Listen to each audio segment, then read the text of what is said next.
Rajma beans curry చేయు విధానం. ముందుగా మిక్సీ జార్లో కట్ చేసిన ఉల్లిపాయ ముక్కలు, టమాటో ముక్కలు,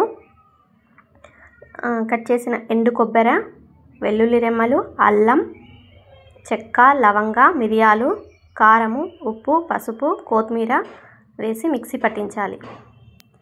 ఇప్పుడు కుక్కర్ పెట్టుకొని ఆయిల్ వేసి మిక్సీలోని మిశ్రమం అంతా వేసి ఆయిల్ పైకి తేలేంత వరకు కలుపుకోవాలి. ఇప్పుడు కట్ చేసిన బీన్స్ ముక్కలు, నైట్ నానబెట్టుకున్న రాజ్మా వేసి వాటర్ పోసి కలిపి 8 విజిల్స్ కొట్టించాలి.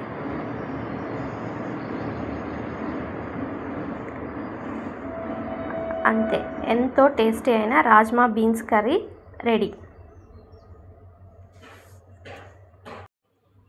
ఇది చపాతీలోకి, జొన్న రొట్టెలోకి, అన్నంలోకి చాలా బాగుంటుంది.